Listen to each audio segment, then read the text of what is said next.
खबर उत्तर प्रदेश के कानपुर महानगर से है, जहां आज जिला अधिकारी जितेंद्र प्रताप सिंह ने सुबह 10 बजे कानपुर के ऐतिहासिक रज्जन बाबू पार्क हटिया में झंडारोहण कर गंगा मेला की शुरुआत की।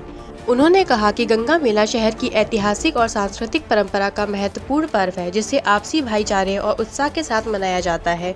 यह कानपुर महानगर की पहचान है। उन्होंने सभी कानपुर वासियों से अपील की कि वे गंगा मेला को शांतिपूर्ण और सौहार्दपूर्ण वातावरण में मनाएं। इस अवसर पर जहां सुबह बिरहाना रोड पर जमकर होली खेली गई, वहीं शाम को मां गंगा के सरसैया घाट पर मेले का आयोजन किया गया, जहां शहर के सभी विभागों, राजनीतिक दलों, मीडिया समूह तथा समाज सेवी संस्थाओं ने अपने अपने कैंप लगाकर मेले में आने वाले सभी लोगों का स्वागत करते नजर आए। इस मेले में शहर सभी राजनीतिक दलों के नेता, शासन प्रशासन के अधिकारी, अधिवक्ता, पत्रकार, समाज सेवी संस्थाओं के लोग तथा बड़ी संख्या में कानपुर वासी नजर आए। इसके साथ मां गंगा की आरती का भी आयोजन सरसैया घाट पर रखा गया।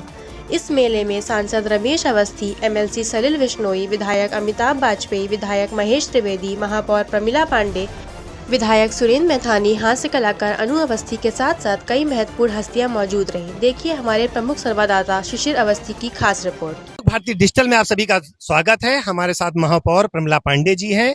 वो अपने अंदाज में कानपुर वासियों को किस तरह गंगा मेला की शुभकामनाएं देती है, सुनते हैं।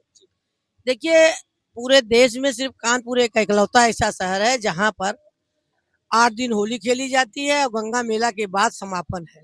आज गंगा मेला है, समापन है। लोगों को चेहरे पे खुशियां नजर आ रही है। मैं अपने शहर वासियों को बहुत बहुत धन्यवाद देना चाहती हूँ और वो मस्त रहे, स्वस्थ रहे, खुश रहे, इसी तरीके से अपने त्योहार मनाते रहे। सद्भावना इसी तरीके से बनी रहे। धन्यवाद। लोग भारतीय डिजिटल में स्वागत है आपका। हमारे साथ सिद्धनाथ घाट के महाराज जी हैं, उनसे जानेंगे कैसे कानपुर वासियों को बधाई देंगे वो इस गंगा मेले के, ऐतिहासिक गंगा मेला का। देखिए, बहुत बहुत शुभकामनाएं आप सभी लोगों को। और जैसा कि मुझे सुनने को आ रहा है कि युद्ध की परिस्थिति में भारत के लोग भारी मात्रा में जो भंडारण कर रहे हैं, गैस का, राशन का, आटा दाल चावल का, ठीक नहीं है। भारत राम कृष्ण बुद्ध और नानक की भूमि है। ये शांति और सौहार्द की भूमि है। यहाँ ऐसा कुछ होने वाला नहीं है।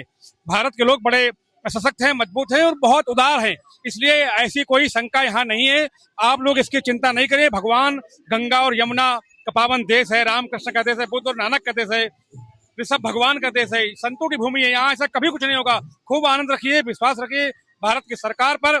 खूब आनंद रहेगा। भंडारण की चिंता बिल्कुल मत करिए। अन्नपूर्णा खूब कृपा करेंगे, उसकी चिंता आप मत करिए। बात कर रहे हैं जैसे एक ज्वलंत मुद्दा है, इसीलिए हम यहाँ आए, यूजीसी का मुद्दा। ठीक है, ब्राह्मण समाज की बात करें। हमारे साथ अध्यक्ष जी हैं दुर्गेश मणि त्रिपाठी जी।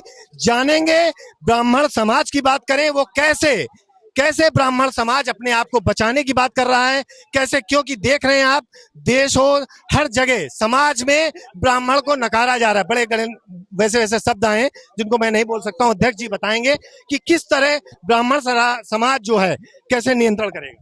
पहले तो आपको गंगा मेला की हार्दिक शुभकामनाएं। आपके चैनल को साधुवाद, जो आपने गंगा मेला जैसे पवित्र स्थल पे जो क्रांतिकारी आज कार्यक्रम हो रहा है, वहां पे यूडीसी जैसे मुद्दे की बात मुझसे करी।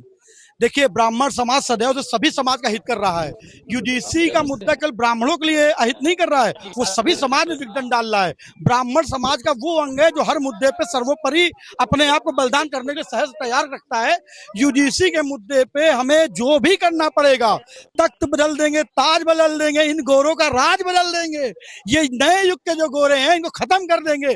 गंगा मेला के इस पावन पर्व पे सरसैया घाट में मां गंगा की शरण में ये वचन देता हूं, अगर यूजीसी काला कानून देश में लागू हुआ तो बीजेपी सरकार को जड़ से उखाड़ के फेंक देंगे। आप देख रहे हैं, अभी आपने दिल्ली में देखा, 8 मार्च को देखा, और वो जो चिंगारी है वो आपको देश के हर कोने में मिलेगी। क्योंकि बात हो रही थी अभी हिंदू समाज को एक छत पे नीचे लाने की, और कुछ लोग ऐसे जो समाज को बांटने का काम कर रहे हैं। तो उन्होंने बोला है मां गंगा के पवित्र, और क्या मतलब सलाह देंगे आने वाली सरकार? देखिए, सलाह सरकार के लिए नहीं है। सरकार तो काम करती है तो आर्थिक मोर्चों पे काम करती है। सलाह देश की जनता के लिए है कि इस काले कानून का सब लोग विरोध करें, चाहे वो किसी भी वर्ग का हो। ये सभी के लिए हित कर रहा है, ये किसी एक समाज का हित नहीं करेगा। हमारे बच्चों में विभेद आएगा। समाज को एक रहना है। सरकारें तो आती जाती रहती हैं, राष्ट्र रहना चाहिए। सरकार के कर्म से राष्ट्र पे चोट लगी है और ब्राह्मण इस राष्ट्र पे चोट बर्दाश्त नहीं करेगा।